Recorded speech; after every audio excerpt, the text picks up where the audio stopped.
גמרא במסכת שבת, שמה בדף י"ב, אומרת מפורעה, לפני זה, שמעתי וורט יפה.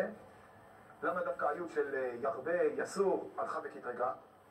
אנחנו כולנו יודעים, רבותיי, שהגמרא אומרת במסכת יבמות בדף ע"ו עמוד ב', שהיה דיון אם דוד המלך מותר לבוא בקהל או אסור לבוא בקהל, מכיוון שהוא בא מרות המואביה.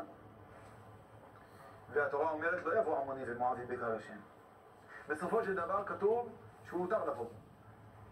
לא היה שום ספק לגביו. למה? כי התורה אמרה מואבי ולא מואבית, עמוני ולא עמונית. ממילא רות היא הייתה מואבית, אז דוד המלך מותר לבוא בקהל. עכשיו תחשבו לעצמכם, רבותיי, אם לא היה כתוב בתורה עמוני מואבי, תורידו את היוד, אם היה כתוב בתורה לא יבוא עמון מואב בקהל השם, היה כולל את כולם גברים ונשים ביחד, ודוד המלך עליו השלום היה אסור לבוא בקהל, ושלמה המלך זה הבן של דוד. אז מי אחראית להתיר את שלמה המלך לבוא בקהל? היוד, שכתוב מואבי, עמוני. היוד הזאת היא בעצם התירה לו לבוא בקהל, ועכשיו הוא רוצה לבטל אותי? לא יסור, לא ירבה, והוא רוצה לבטל אותי? עלתה היוד וקטרגה לפני הקדוש ברוך הוא. איפה הכרת הטוב? פלא פלאים. יפה מאוד. איי איי איי איי איי איי איי, גמרא במסכת שבת בדף י"ב.